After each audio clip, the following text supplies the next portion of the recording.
Men Without Women by Ernest Hemingway. The Undefeated. Manuel Garcia climbed the stairs to Don Miguel Retana's office. He set down his suitcase and knocked on the door. There was no answer. Manuel, standing in the hallway, felt there was someone in the room. He felt it through the door. "Retana," he said, listening. There was no answer. "He's there all right," Manuel thought. "Retana," he said, and banged the door. "Who's there?" said someone in the office. "Me, Manolo," Manuel said. "What do you want?" asked the voice. "I want to work," Manuel said. Something in the door clicked several times, and it swung open. Manuel went in, carrying a suitcase. A little man sat behind a desk at the far end of the room. Over his head was a bull's head, stuffed by a Madrid taxidermist. On the walls were framed photographs and bullfight posters. The little man sat looking at Manuel. "I thought they'd killed you," he said. Manuel knocked with his knuckles on the desk. The little man sat looking at him across the desk. "How many corridas you had this year?" Retana asked. "One," he answered. "Just that one?" the little man asked. "That's all." "I read about it in the papers," Retana said. He leaned back in the chair and looked at Manuel. Manuel looked up at the stuffed bull. He had seen it often before. He felt a certain family interest in it. It had killed his brother, the promising one, about 9 years ago. Manuel remembered the day. There was a brass plate on the oak shield the bull's head was mounted on. Manuel could not read it, but he imagined it was in memory of his brother. Well, he had been a good kid. The plate said, "The bull Mariposa of the Duke of Veragua, which accepted 9 varas for 7 caballos, and caused the death of Antonio Garcia Novillero, April 27, 1909. Retana saw him looking at the stuffed bull's head. "The lot the Duke sent me for Sunday will make a scandal," he said. "They're all bad in the legs." "What do they say about them at the cafe?" "I don't know," Manuel said. "I just got in." "Yes," said Retana. "You still have your bag." He looked at Manuel, leaning back behind the big desk. "Sit down," he said. "Take off your cap." Manuel sat down. His cap off, his face was changed.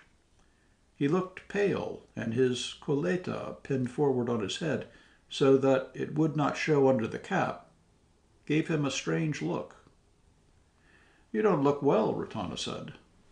"I just got out of the hospital," Manuel said. "I heard they'd cut your leg off," Retana said. "No," said Manuel. "It got all right."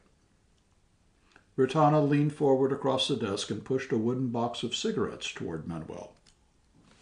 "Have a cigarette," he said. "Thanks." Manuel lit it. "Smoke?" he said, offering the match to Retana. "No," Retana waved his hand. "I never smoke." Retana watched him smoking.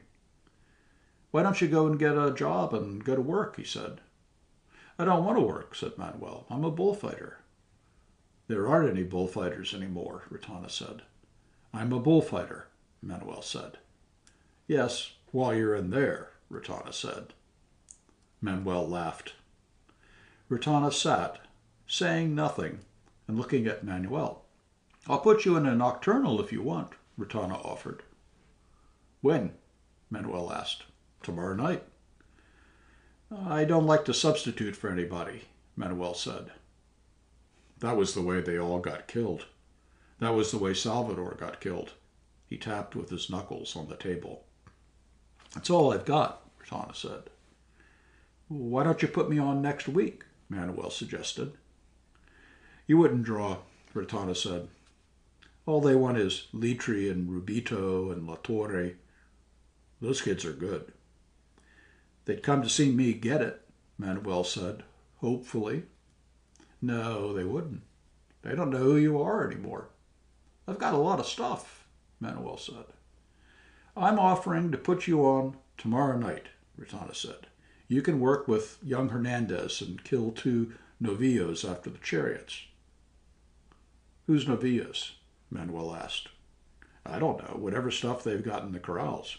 What the veterinarians won't pass in the daytime. I don't like to substitute, Manuel said. You can take it or leave it, Retana said. He leaned forward over the papers. He was no longer interested. The appeal that Manuel had made to him for a moment when he thought of the old days was gone. He would like to get him to substitute for Larita because he could get him cheaply. He could get others cheaply, too. He would like to help him, though. Still, he had given him the chance. It was up to him. How much do I get? Manuel asked. He was still playing with the idea of refusing, but he knew he could not refuse. 250 pesetas, Retana said. He had thought of 500, but when he opened his mouth, it said 250. You pay Villalta 7,000, Manuel said. You're not Villalta, Retana said. I know it, Manuel said. He draws it, Manolo, Retana said in explanation.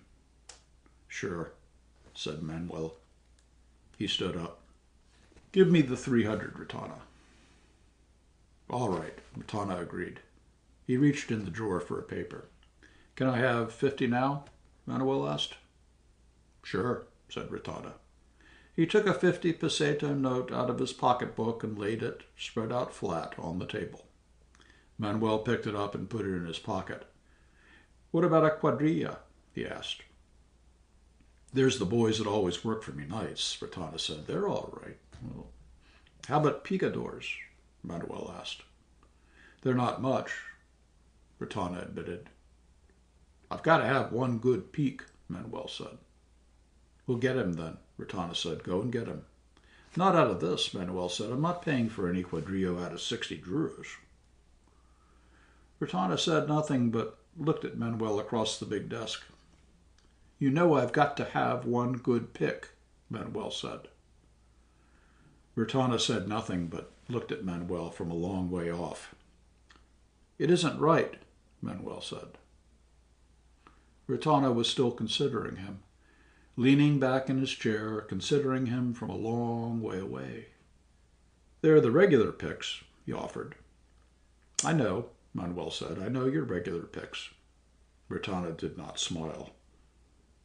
Manuel knew it was over.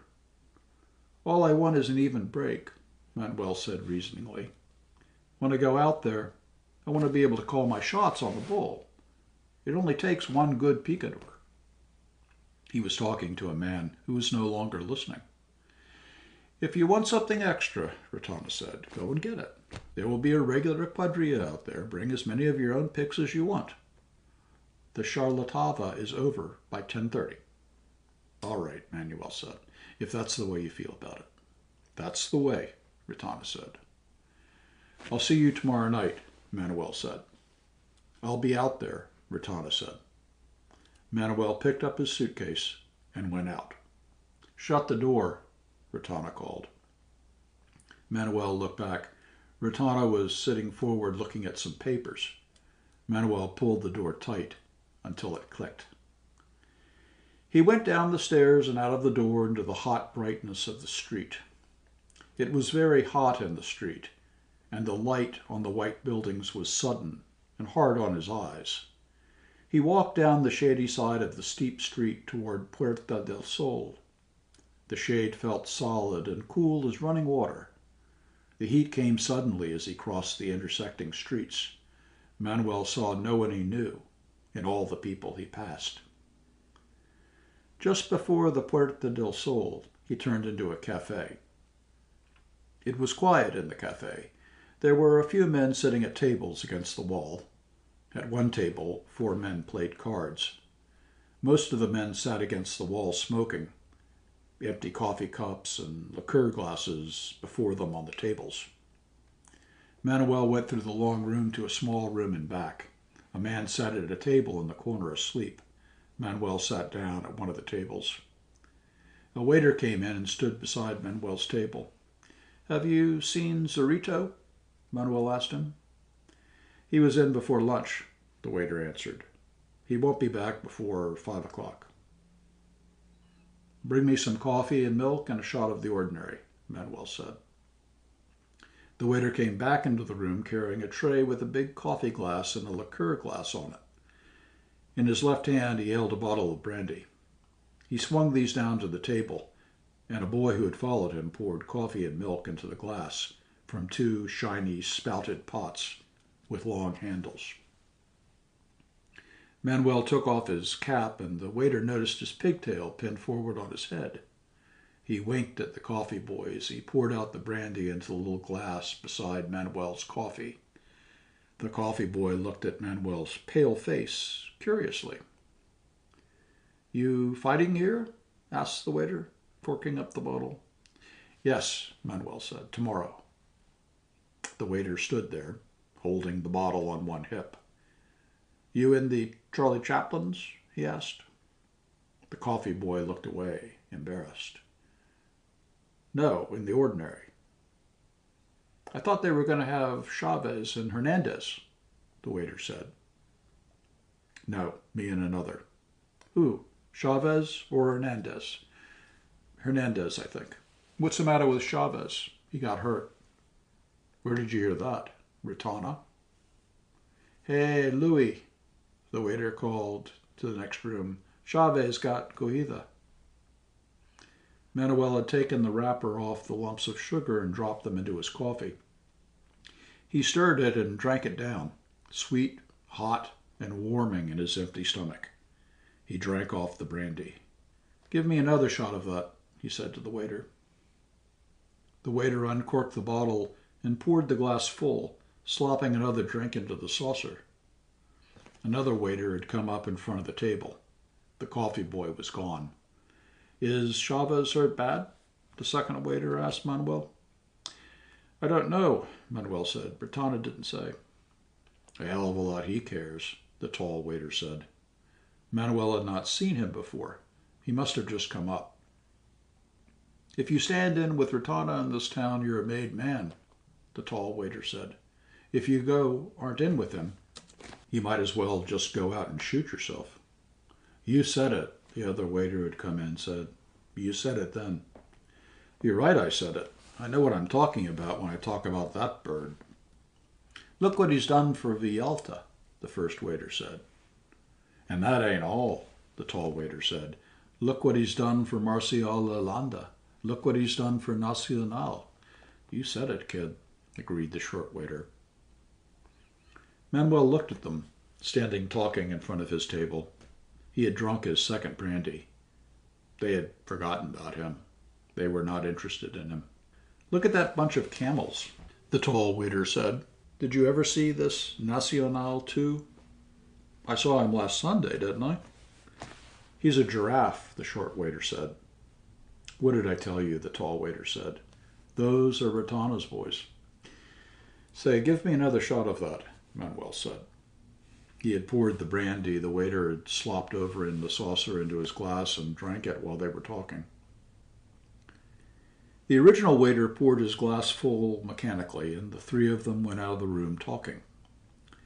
In the far corner the man was still asleep, snoring slightly on the intaking breath, his head back against the wall. Manuel drank his brandy.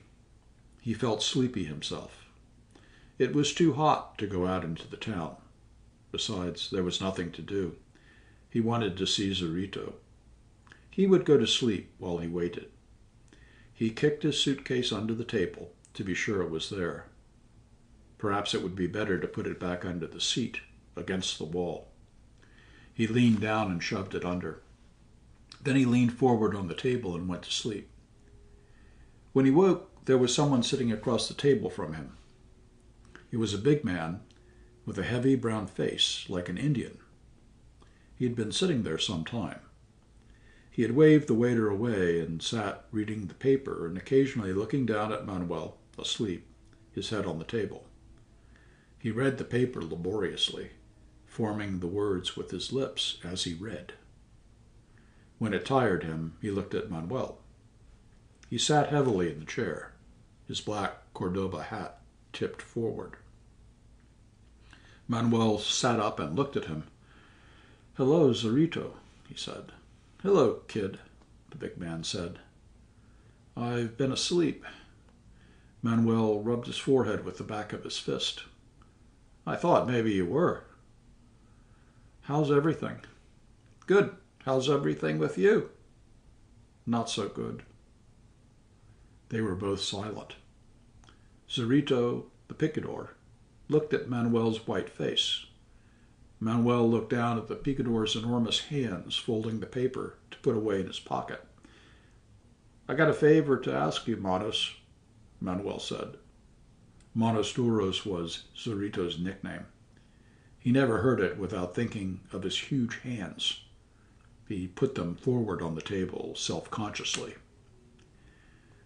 "Let's have a drink," he said. "Sure," said Manuel. The waiter came and went and came again. He went out of the room looking back at the two men at the table. "What's the matter, Manolo?" Zorito set down his glass. "Would you peek 2 bulls for me tomorrow night?" Manuel asked, looking up at Zorito across the table.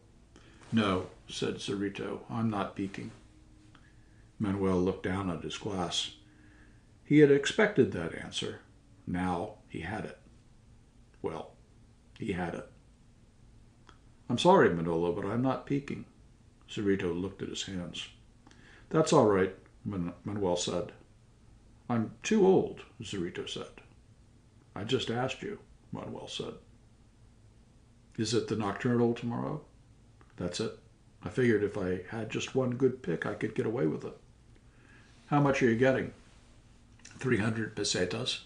I get more than that for peeking." "I know," said Manuel. "I didn't have any right to ask you." "What do you keep on doing it for?" Zorito asked. "Why don't you cut off your coleta, Manolo?" "I don't know," Manuel said. "You're pretty near as old as I am," Zorito said. "I don't know," Manuel said. "I got to do it. If I can fix it so that I can get an even break, that's all I want. I got to stick with it, Manos." "No, you don't." "Yes, I do. I've tried keeping away from it." "I know how you feel, but it isn't right. You ought to get out and stay out." "I can't do it. Besides, I've been going good lately." Zorito looked at his face. "You've been in the hospital." "But I was going great when I got hurt." Zorito said nothing. He tipped the cognac out of his saucer into his glass. "The paper said they never saw a better faena," Manuel said. Zorito looked at him. "You know when I get going, I'm good," Manuel said. "You're too old," the picador said. "No," said Manuel, "you're 10 years older than I am." "With me it's different." "I'm not too old," Manuel said. They sat silent, Manuel watching the picador's face. "I was going great till I got hurt," Manuel offered. "You ought to have seen me, Manos," Manuel said reproachfully. "I don't want to see you," Zorito said. "It makes me nervous." "You haven't seen me lately." "I've seen you plenty." Zorito looked at Manuel, avoiding his eyes. "You ought to quit it, Manolo." "I can't," Manuel said. "I'm going good now, I tell you." Zorito leaned forward, his hands on the table. "Listen, I'll peek for you, and if you don't go big tomorrow night, you'll quit. See? Will you do that?" "Sure." Zorito leaned back, relieved. "You got to quit," he said. "No monkey business. You got to cut the coleta." "I won't have to quit," Manuel said. "You watch me. I've got the stuff." Zorito stood up. He felt tired from arguing. "You got to quit," he said. "I'll cut your coleta myself." "No, you won't," Manuel said. "You won't have a chance." Zorito called the waiter. "Come on," said Zorito. "Come on up to the house." Manuel reached under the seat for his suitcase. He was happy. He knew Zorito would pick for him. He was the best picador living. It was all simple now. "Come on up to the house, and we'll eat," Zorito said. Manuel stood in the Patio de Caballos, waiting for the Charlie Chaplins to be over. Zorito stood beside him. Where they stood, it was dark. The high door that led into the bull ring was shut. Above them, they heard a shout, then another shout of laughter. Then there was silence. Manuel liked the smell of the stables about the Patio de Caballos. It smelt good in the dark. There was another roar from the arena, and then applause, prolonged applause, going on and on. "You ever seen these fellows?" Zorito asked, big and looming beside Manuel in the dark. "No," Manuel said. "They're pretty funny," Zorito said. He smiled to himself in the dark. The high, double, tight-fitting door into the bull ring swung open, and Manuel saw the ring and the hard light of the arc lights. The plaza, dark all the way around, rising high. Around the edge of the ring were running and bowing two men dressed like tramps, followed by a third in the uniform of a hotel bellboy, who stooped and picked up the hats and canes thrown down into the sand and tossed them back up into the darkness. The electric light went on in the patio.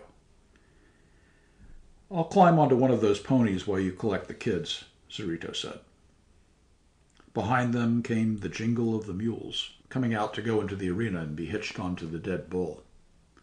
The members of the quadrilla, who had been watching the burlesque from the one-way between the barrera and the seats, came walking back and stood in a group talking under the electric light in the patio. A good-looking lad in a silver and orange suit came up to Manuel and smiled. "I'm Hernandez," he said, and put out his hand. Manuel shook it. "They're regular elephants we've got tonight," the big boy said cheerfully. "They're big ones with horns," Manuel agreed. "You drew the worst lot," the boy said. "That's all right," Manuel said. "The bigger they are, the more meat for the poor." "Where'd you get that one?" Hernandez grinned. "Oh, that's an old one," Manuel said. "You line up your quadrilla so I can see what you've got." "You've got some good kids," Hernandez said. He was very cheerful. He had been on twice before in nocturnals and was beginning to get a following in Madrid. He was happy the fight would start in a few minutes. "Where are the peaks?" Manuel asked. "They're back in the corrals fighting about who gets the beautiful horses," Hernandez grinned. The mules came through the gate in a rush, the whips snapping, bells jangling, and the young bull plowing a furrow of sand. They formed up for the paseo as soon as the bull had gone through. Manuel and Hernandez stood in front. The youths of the quadrillas were behind, their heavy capes furled over their arms.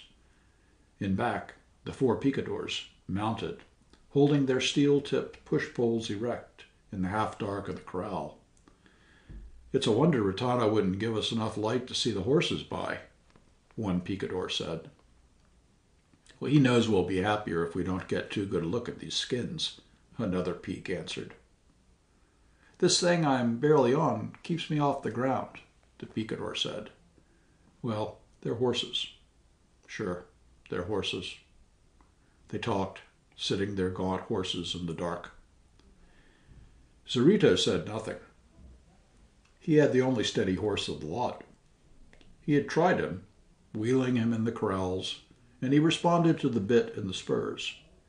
He had taken the bandage off his right eye and cut the strings where they had tied his ears tight shut at the base. He was a good, solid horse, solid on his legs.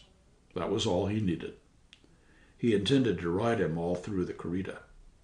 He had already, since he had mounted, sitting in the half-dark in the big quilted saddle, waiting for the paseo, peeked through the whole corrida in his mind.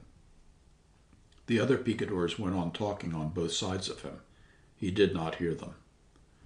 The two matadors stood together in front of their left peons. their capes furled over their left arms in the same fashion. Manuel was thinking about the three lads in back of him. They were all three madrileños, like Hernandez, boys about 19. One of them, a gypsy, serious, aloof, and dark-faced, he liked the look of. He turned. "What's your name, kid?" he asked the gypsy. "Fuentes," the gypsy said. "That's a good name," Manuel said. The gypsy smiled, showing his teeth. "You take the bull and give him a little run when he comes out," Manuel said. "All right," the gypsy said. His face was serious. He began to think about just what he would do. "There she goes," Manuel said to Hernandez. "All right, we'll go." Heads up, swinging with the music, their right arms swinging free, they stepped out, crossing the sanded arena under the arc lights, the cuadrillas opening out behind, the picadors riding after. Behind came the bull ring servants and the jingling mules. The crowd applauded Hernandez as they marched across the arena. Arrogant, swinging, they looked straight ahead as they marched. They bowed before the president, and the procession broke up into its component parts. The bullfighters went over to the barrera and changed their heavy mantles for the light fighting capes. The mules went out. The picadors galloped jerkily around the ring, and two rode out the gate they had come in by. The servants swept the sand smooth. Manuel drank a glass of water, poured for him by one of Retana's deputies, who was acting as his manager and sword handler. Hernandez came over from speaking with his own manager. "You got a good hand, kid," Manuel complimented him. "They like me," Hernandez said happily. "How did the paseo go?" Manuel asked, Retana's man. "Like a wedding," said the handler. "Fine. You came out like Joselito and Belmonte." Cerrito rode by, a bulky equestrian statue. He wheeled his horse and faced him toward the toril on the far side of the ring where the bull would come out. It was strange under the arc light. He peeked in the hot afternoon sun for big money. He did not like this arc light business. He wished they would get started. Manuel went up to him. "Peek him, Manos. Cut him down to size for me." "I'll peek him, kid," Cerrito spat on the sand. "I'll make him jump out of the ring." "Lean on him, Manos," Manuel said. "I'll lean on him," Cerrito said. "What's holding it up?" "He's coming now," Manuel said. Cerrito sat there, his feet in the box stirrups, his great legs in the buckskin-covered armor gripping the horse, the reins in his left hand, the long peak held in his right hand, his broad hat well down over his eyes to shade them from the lights, watching the distant door of the toril. His horse's ears quivered. Cerrito patted him with his left hand. The red door of the toril swung back, and for a moment Cerrito looked into the empty passageway far across the arena. Then the bull came out in a rush, skidding on his four legs as he came out under the light, then charging in a gallop, moving softly in a fast gallop, silent, except as he woofed through wide nostrils as he charged, glad to be free after the dark pen. In the first row of seats, slightly bored, leaning forward to write on the cement wall in front of his knees, the substitute bullfight critic of El Heraldo scribbled, "Compañero Negro 42 came out at 90 miles an hour with plenty of gas." Manuel, leaning against the barrera, watching the bull, waved his hand and the gypsy ran out, trailing his cape. The bull, in full gallop, pivoted and charged the cape, his head down, his tail rising. The gypsy moved in a zigzag, and as he passed, the bull caught sight of him and abandoned the cape to charge the man.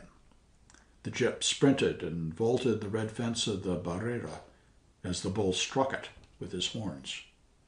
He tossed into it twice with his horns, banging into the wood blindly.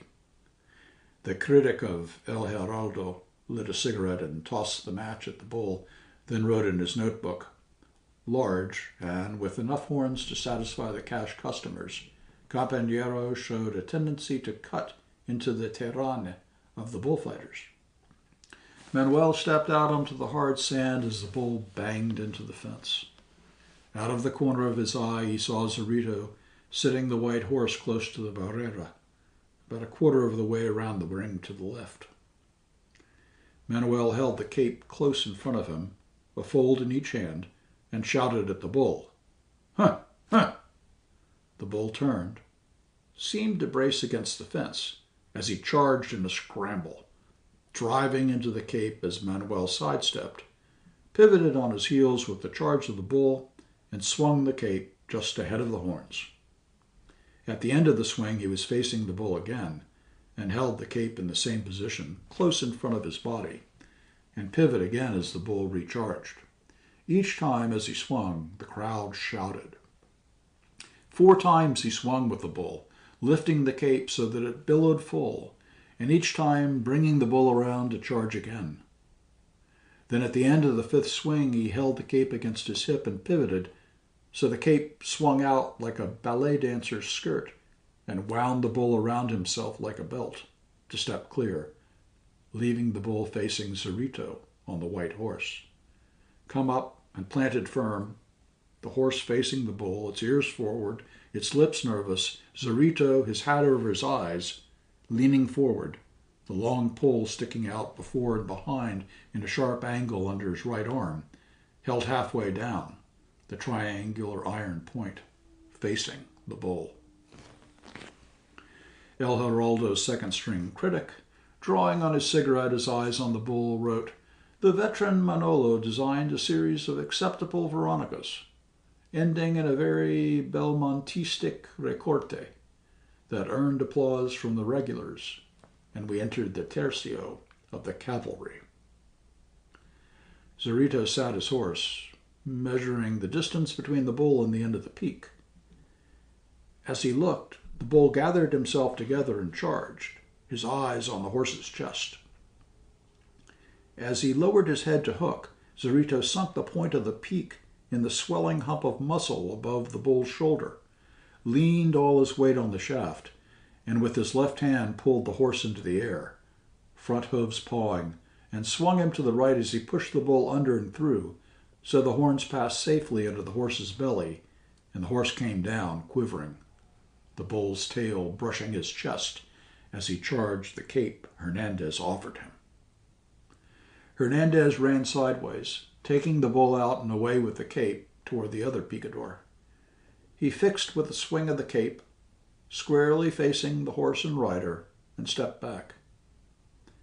As the bull saw the horse he charged, the picador's lance slid along his back, and as the shock of the charge lifted the horse, the picador was already halfway out of the saddle, lifting his right leg clear as he missed with the lance and falling to the left side to keep the horse between him and the bull. The horse, lifted and gored, crashed over with the bull driving into him. The picador gave a shove with his boots against the horse and lay clear, waiting to be lifted and hauled away and put on his feet. Manuel let the bull drive into the fallen horse. He was in no hurry. The picador was safe. Besides, it did a picador like that good to worry. He'd stay on longer next time. Lousy peaks. He looked across the sand at Zorito a little way out from the barrera, his horse rigid, waiting. "Huh," he called to the bull. "Tomar," holding the cape in both hands so that it would catch his eye. The bull detached himself from the horse and charged the cape, and Manuel, running sideways and holding the cape spread wide, stopped, swung on his heels, and brought the bull sharply around facing Zorito. Compañero accepted a pair of varas for the death of one Rocinante, with Hernandez and Manolo at the quoits, El Heraldo's critic wrote. He pressed on the iron and clearly showed he was no horse lover. The veteran Zorito resurrected some of his old stuff with the pike pole, notably the suerte. "Ole! Ole!" the man sitting behind him shouted. The shout was lost in the roar of the crowd, and he slapped the critic on the back. The critic looked up to see Zorito directly below him, leaning far out over his horse, the length of the peak rising at a sharp angle under his armpit, holding the peak almost by the point, bearing down with all his weight, holding the bull off, the bull pushing and driving to get at the horse, and Zorito far out on top of him, holding him, and slowly pivoting the horse against the pressure, so that at last he was clear. Zorito felt the moment when the horse was clear and the bull could come past, and relaxed the absolute steel lock of his resistance. The triangular steel point of the peak ripped in the bull's hump of shoulder muscle as he tore loose to find Hernandez's cape before his muzzle. He charged blindly into the cape, and the boy took him out into the open arena. Zorito sat patting his horse and looking at the bull charging on the cape that Hernandez swung for him, out under the bright light, while the crowd shouted. "You see that one?" he said to Manuel. "It was a wonder," Manuel said. "I got him that time," Zorito said. "Look at him now." At the conclusion of a closely turned pass of the cape, the bull slid to his knees. He was up at once, but far out from across the sand, Manuel and Zorito saw the shine of the pumping flow of blood, smooth against the black of the bull's shoulder. "I got him that time," Zorito said. "He's a good bull," Manuel said. "If they gave me another shot at him, I'd kill him," Zorito said. "They'll change the thirds on us," Manuel said. "Look at him now," Zorito said. "I got to go over there," Manuel said, and started on a run for the other side of the ring, where the Manos were leading a horse out by the bridle toward the bull, whacking him on the legs with rods and all in a procession, trying to get him toward the bull, who stood, dropping his head, pawing, unable to make up his mind to charge. Zorito, sitting his horse, walked toward the scene, not missing any detail, and scowled. Finally, the bull charged. The horse leaders ran for the barrera. The picador hit too far back, and the bull got under the horse, lifted him, and threw him onto his back. Zorito watched. The Manos in their red shirts running out to drag the picador clean, the picador now on his feet, swearing and flopping his arms, Manuel and Hernandez standing ready with their capes, and the bull, the great black bull with a horse on his back, hooves dangling, the bridle caught in the horns. Black bull with a horse on his back, staggering, short-legged, then arching his neck and lifting, thrusting, charging to slide the horse off, horse sliding down. Then the bull into a lunging charge at the cape Manuel spread for him. The bull was slower now, Manuel felt. He was bleeding badly. There was a sheen of blood all down his flank. Manuel offered him the cape again. There he came, eyes open, ugly, watching the cape. Manuel stepped to the side and raised his arms, tightening the cape ahead for the bull for the Veronica. Now he was facing the bull. Yes, his head was going down a little. He was carrying it lower. That was Zorito. Manuel flopped the cape. There he comes. He sidestepped and swung in another Veronica. He's shooting awfully accurately, he thought. He's had enough fights, so he's watching now. He's hunting now. Got his eye on me. But I always give him the cape. He shook the cape at the bull. There he comes. He sidestepped. Awful close that time. I don't want to work that close to him. The edge of the cape was wet with blood where it had swept along the bull's back as he went by. All right, here's the last one. Manuel, facing the bull, having turned him with each charge, offered the cape with his two hands. The bull looked at him, eyes watching, horns straight forward. The bull looked at him, watching.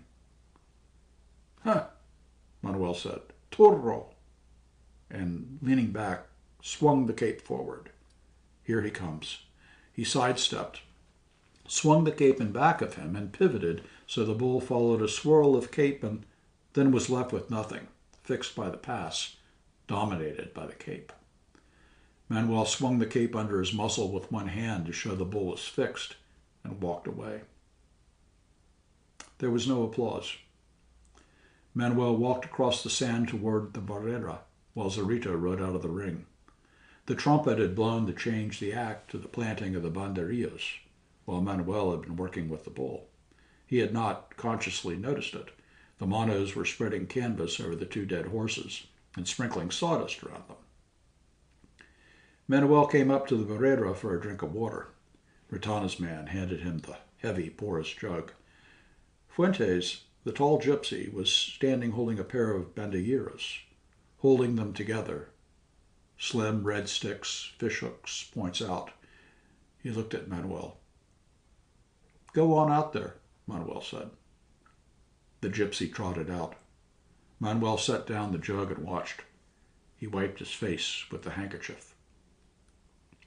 The critic of El Heraldo reached for the bottle of warm champagne that stood between his feet, took a drink, and finished his paragraph. The aged Manolo rated no applause for a vulgar series of lances with the cape, and we entered the third of the palings. Alone in the center of the ring, the bull stood, still fixed. Fuentes, tall, flat-backed, walking toward him arrogantly, his arms spread out, the two slim red sticks, one in each hand, held by the fingers, pointed straight forward. Fuentes walked there forward. Back of him and to one side was a peon with a cape. The bull looked at him and was no longer fixed. His eyes watched Fuentes, now standing still. Now he leaned back, calling to him. Fuentes twitched the two banderillos, and the light on the steel points caught the bull's eye. His tail went up, and he charged. He came straight, his eyes on the man. Fuentes stood still, leaning back, the banderillos pointing forward. As the bull lowered his head to hook, Fuentes leaned backward. His arms came together and rose, his two hands touching, the banderillos descending two red lines, and leaning forward, drove the points into the bull's shoulder. Leaning far in over the bull's horns and pivoting on the two upright sticks, his legs tight together, his body curving to one side to let the bull pass. "Olé!" from the crowd. The bull was hooking wildly, jumping like a trout, all 4 feet off the ground. The red shaft of the banderillos tossed as he jumped. Manuel, standing at the barrera, noticed that he hooked always to the right. "Tell him to drop the next pair on the right," he said to the kid who started to run out to Fuentes with the new banderillos. A heavy hand fell on his shoulder. It was Zorito. "How do you feel, kid?" he asked. Manuel was watching the bull. Zorito leaned forward on the barrera, leaning the weight of his body on his arms. Manuel turned to him. "You're looking good," Zorito said. Manuel shook his head. He had nothing to do now until the next third. The gypsy was very good with the banderillos. The bull would come to him in the next third in good shape. He was a good bull. It had all been easy up to now. The final stuff with the sword was all he worried over. He did not really worry. He did not even think about it. But standing there, he had a heavy sense of apprehension. He looked out at the bull, planning his faena, his work with the red cloth that was to reduce the bull, to make him manageable. The gypsy was walking out toward the bull again, walking heel and toe, insultingly, like a ballroom dancer, the red shafts of the banderillos twitching with his walk. The bull watched him, not fixed now, hunting him, but waiting to get close enough so that he could be sure of getting him, getting the horns into him. As Fuentes walked forward, the bull charged. Fuentes ran across the quarter of a circle as the bull charged, and as he passed running backward, stopped, swung forward, rose on his toes, arms straight out, and sunk the banderillos straight down into the tight of the big shoulder muscles as the bulls missed him. The crowd were wild about it. "That kid won't stay in this night stuff long," Retana's man said to Zorito. "He's good," Zorito said. "Watch him now." They watched.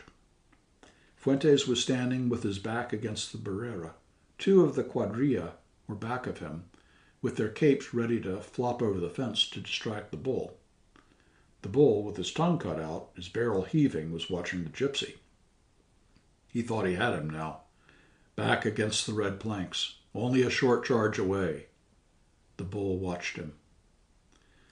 The gypsy bent back, drew back his arms, the banderillas pointing toward the bull. He called to the bull, stamped one foot. The bull was suspicious.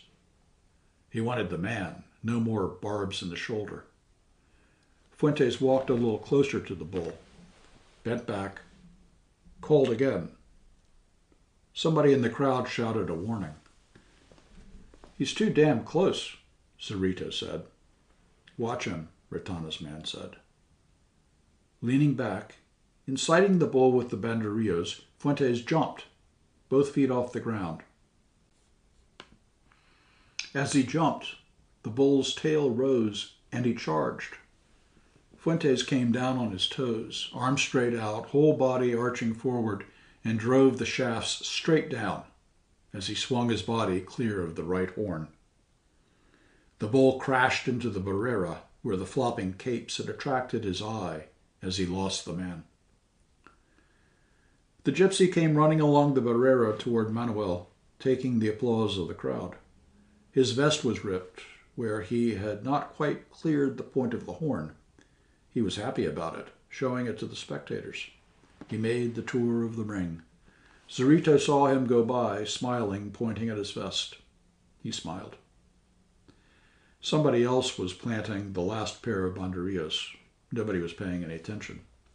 Retana's man tucked a baton inside the red cloth of a muleta, folded the cloth over it, and handed it over the barrera to Manuel. He reached in the leather sword case, took out a sword, and holding it by its leather scabbard, reached it over the fence to Manuel. Manuel pulled the blade out by the red hilt, and the scabbard fell limp. He looked at Cerrito. The big man saw he was sweating. "Now you get him, kid," Cerrito said. Manuel nodded. "He's in good shape," Cerrito said. "Just like you want him," Retana's man assured him. Manuel nodded. The trumpeter, up under the roof, blew for the final act, and Manuel walked across the arena toward where, up in the dark boxes, the president must be. In the front row of seats, the substitute bullfight critic of El Heraldo took a long drink of the warm champagne. He had decided it was not worthwhile to write a running story and would write up the corrida back in the office. What the hell was it, anyway? Only a nocturnal. If he missed anything, he would get it out of the morning papers. He took another drink of the champagne. He had a date at Maxime's at 12. Who were these bullfighters, anyway? Kids and bums. A bunch of bums. He put his pad of paper in his pocket and looked over toward Manuel, standing very much alone in the ring, gesturing with his hat in a salute toward a box he could not see high up in the dark plaza. Out in the ring, the bull stood quiet, looking at nothing. "I dedicate this bull to you, Mr. President, and to the public of Madrid, the most intelligent and generous of the world," was what Manuel was saying. It was a formula. He had said it all. It was a little long for nocturnal use. He bowed at the dark, straightened, tossed his hat over his shoulder, and carrying the muleta in his left hand and the sword in his right, walked out toward the bull. Manuel walked toward the bull. The bull looked at him. His eyes were quick. Manuel noticed the banderillas hung down on his left shoulder and the steady sheen of blood from Cerrito's peeking. He noticed the way the bull's feet were. As he walked forward, holding the muleta in his left hand and the sword in his right, he watched the bull's feet. The bull could not charge without gathering his feet together. Now he stood square on them, dully. Manuel walked toward him, watching his feet. This was all right. He could do this. He must work to get the bull's head down so they could go in past the horns and kill him. He did not think about the sword, not about killing the bull. He thought about one thing at a time. The coming things oppressed him, though. Walking forward, watching the bull's feet, he saw successively his eyes, his wet muzzle, and the wide, forward-pointing spread of his horns. The bull had light circles about his eyes. His eyes watched Manuel. He felt he was going to get this little one with the white face. Standing still now and spreading the red cloth of the muleta with the sword, pricking the point into the cloth so that the sword, now held in his left hand, spread the red flannel like the jib of a boat. Manuel noticed the points of the bull's horns. One of them was splintered from banging against the barrera. The other was as sharp as a porcupine quill. Manuel noticed while spreading the muleta that the white base of the horn was stained red. While he noticed these things, he did not lose sight of the bull's feet. The bull watched Manuel steadily. He's on the defensive now, Manuel thought. He's reserving himself. I've got to bring him out of that. Get his head down. Always get his head down. Cerrito had had his head down once, but he's come back. He'll bleed when I start him going, and that will bring it down. Holding the muleta with the sword in his left hand wide-legged in front of him, he called to the bull. The bull looked at him. He leaned back insultingly and shook the widespread flannel. The bull saw the muleta. It was a bright scarlet under the arc light. The bull's legs tightened. Here he comes. Whoosh!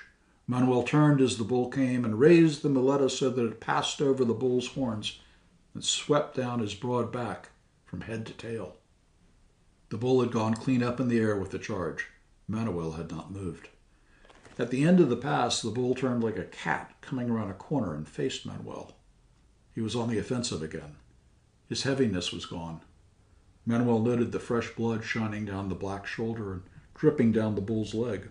He drew the sword out of the muleta and held it in his right hand. The muleta held low down in his left hand, leaning toward the left, he called to the bull.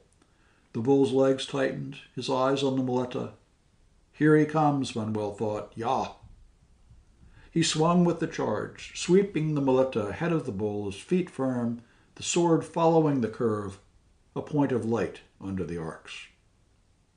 The bull recharged as the passe natural finished, and Manuel raised the muleta for a passe de petro. Firmly planted, the bull came by his chest under the raised muleta. Manuel lifted his head back to avoid the clattering banderillo shafts. The hot, black bull body touched his chest as it passed. Too damn close, Manuel thought. Cerrito, leaning on the barrera, spoke rapidly to the gypsy, who trotted out toward Manuel with a cape. Cerrito pulled down his hat and looked out across the arena at Manuel. Manuel was facing the bull again. The muleta held low and to the left.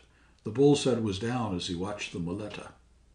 If it was Belmonte doing that stuff, they'd go crazy, Retana's man said. Cerrito said nothing. He was watching Manuel out in the center of the arena.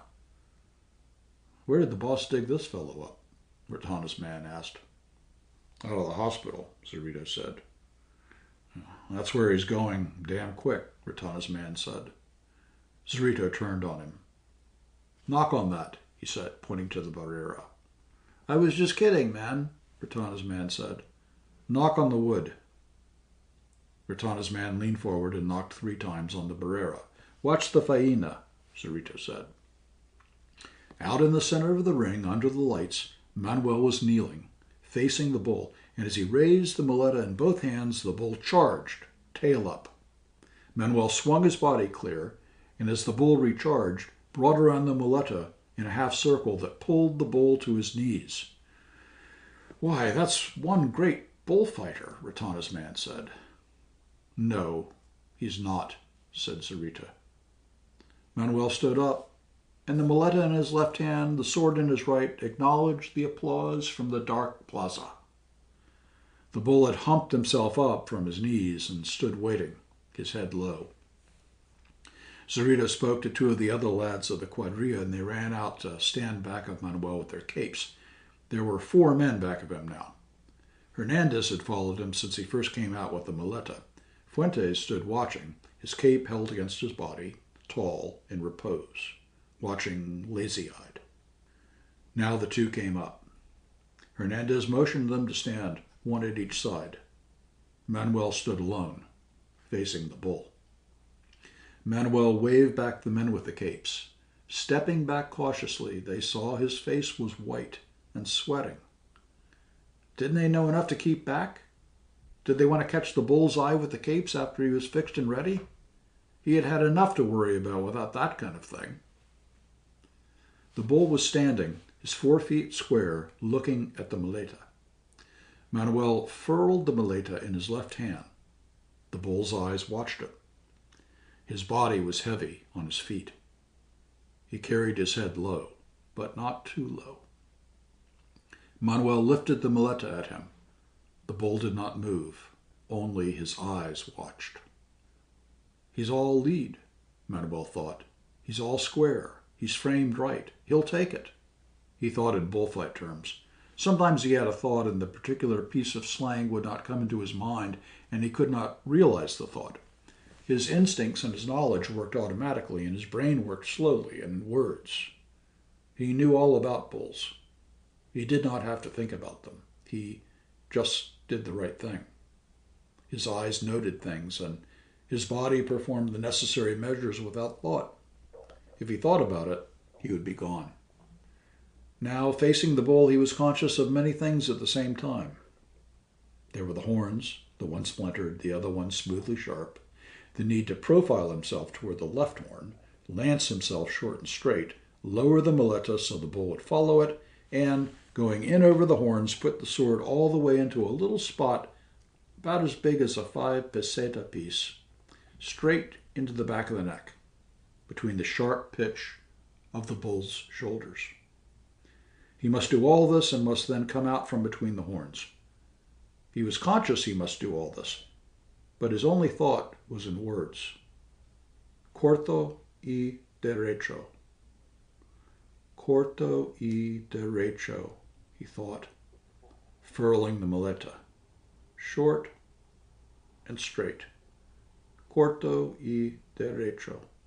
He drew the sword out of the muleta, profiled on the splintered left horn, dropped the muleta across his body, so his right hand with the sword on the level with his eye made the sign of the cross, and rising on his toes, sighted along the dipping blade of the shoulder at the spot high up between the bull's shoulders. Corto y derecho, he lanced himself on the bull. There was a shock, and he felt himself go up in the air. He pushed on the sword as he went up and over, and it flew out of his hand. He hit the ground, and the bull was on him. Manuel, lying on the ground, kicked the bull's muzzle with his slippered feet, kicking, the bull after him, missing him as an excitement, bumping him with his head, driving the horns into the sand, kicking like a man keeping a ball in the air. Manuel kept the bull from getting a clean thrust at him. Manuel felt the wind on his back from the capes flopping at the bull, and then the bull was gone over him in a rush, dark as his belly went over, not even stepped on. Manuel stood up and picked up the muleta. Fuentes handed him the sword. It was bent where it had struck the shoulder blade. Manuel straightened it on his knee and ran toward the bull, standing now beside one of the dead horses. As he ran, his jacket flopped where it had been ripped under his armpit. "Get him out of here," Manuel shouted to the gypsy. The bull had smelled the blood of the dead horse and ripped into the canvas cover with his horns. He charged Fuentes' cape with the canvas hanging from his splintered horn, and the crowd laughed. Out in the ring, he tossed his head to rid himself of the canvas. Hernandez, running up from behind him, grabbed the end of the canvas and neatly lifted it off the horn. The bull followed in a half charge and stopped still. He was on the defensive again. Manuel was walking toward him with the sword and muleta. Manuel swung the muleta before him. The bull would not charge. Manuel profiled toward the bull, sighting along the dipping blade of the sword.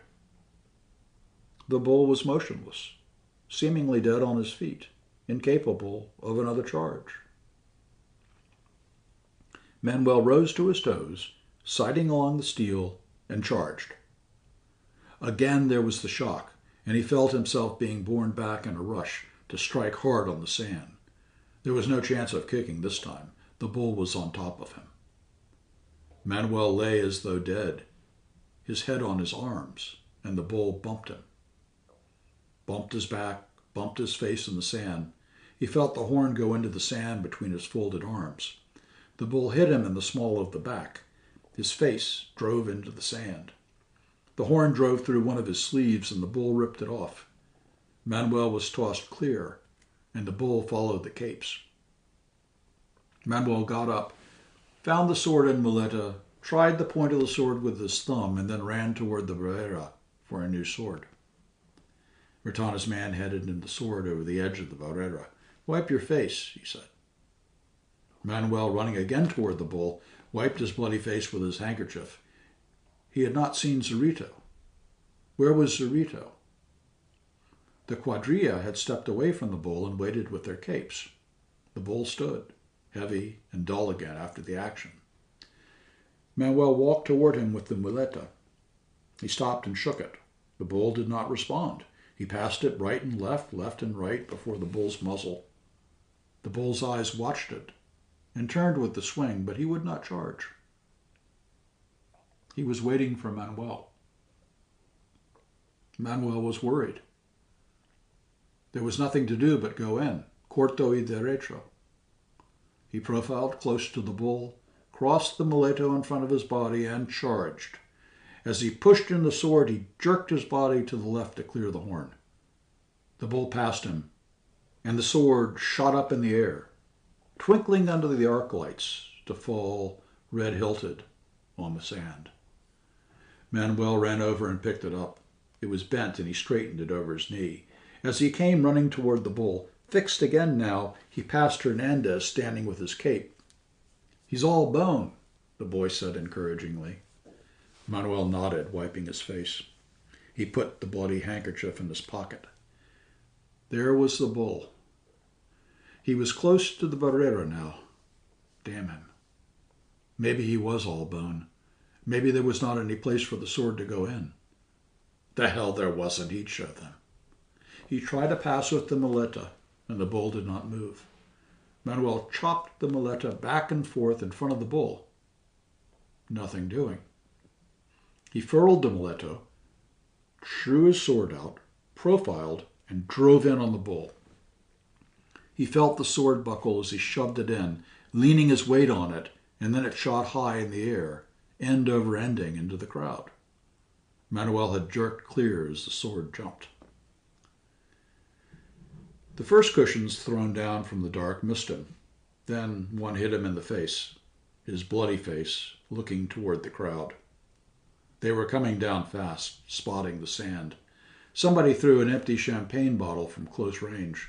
It hit Manuel in the foot. He stood there watching the dark, where the things were coming from. Then something whished through the air and struck by him. Manuel leaned over and picked it up. It was his sword.